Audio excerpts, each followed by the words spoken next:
Ministry of Finance-owned TRX City announced that its Bandar Malaysia development agreement with Iskandar Waterfront Holdings and China Railway Engineering Corp has lapsed. According to TRX's statement, the consortium had failed to meet the payment obligations despite being granted repeated extensions.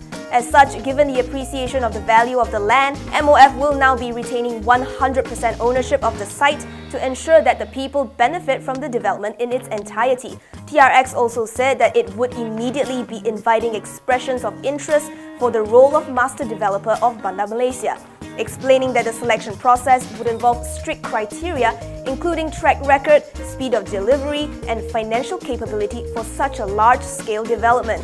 The consortium had agreed to buy 60% of Bandar Malaysia, formerly held by troubled state fund 1MDB back in December 2015 for 7.41 billion ringgit. The deal had been thought to showcase the country's growing economic ties with China. TRX says that the steps taken today will ensure no detrimental impact on the long-term development of the project. Bandar Malaysia has been positioned as a catalyst for economic growth as it will be home to the new digital free trade zone and the KL-Singapore high-speed rail.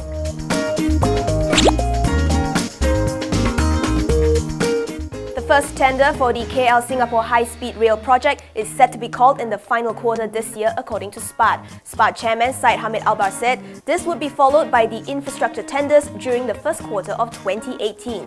He explains that the Commission has completed the initial process of appointing a joint development partner and a reference consultant. He also notes that there have been a lot of international interest to bid for the infrastructure tenders.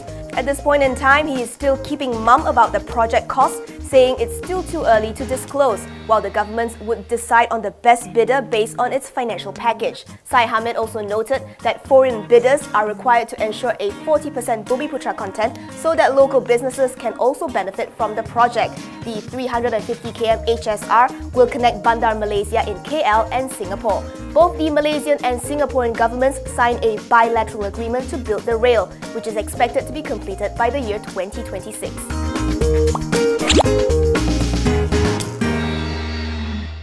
Ncom is planning to team up with Managed Pay to offer e-payment services to promote local tourism to Chinese tourists. In a Bursa filing, Ncom said that both parties had inked a term sheet outlining their intention to set up a JV company. Ncom said this tie-up will leverage on MPay's capabilities to operate e-payment systems and merchant aggregator business. The group added that the proposal will enable the company to expand its earning base and diversify into a new business.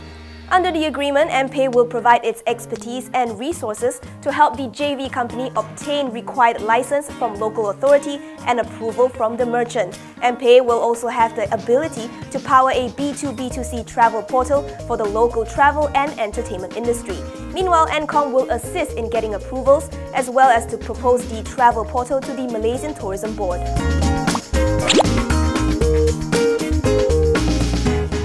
Formerly 1MDB-owned Edra Energy is inching ever closer to its IPO. According to a report by Reuters, Edra has relaunched a request for proposal to hire banks for its listing, where it is targeting to raise between $500 million to $1 billion from the exercise. The banks have to respond to the request by May 9th, according to the report. Interestingly, Edra had launched a RFP in February this year, only to withdraw it within the same day of launching it.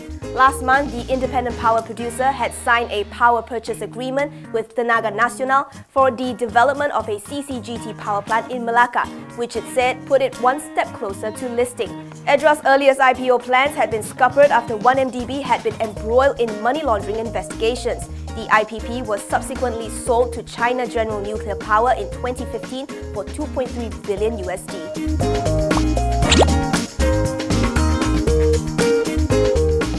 Is the job market down? Well, according to JobStreet.com, there are still plenty of opportunities. Its recent survey showed that despite the current tough sentiment, 84% of employers are still willing to hire at the same rate or more. Country manager Chuk Yong Ying said, on a year-to-date basis, there has been a decline of 3% in the number of job ads. But there are still more than 27,000 adverts posted, which she denotes as a positive factor. The survey showed that 9% of employers plan to reduce their hiring numbers, while only 7% of overall employers are choosing not to hire new employees. Malaysia currently has over 200,000 unemployed graduates, and JobStreet.com said this is due to graduates having unrealistic salary expectations, being picky about the job or company, poor attitudes, poor command of English, and poor communication skills.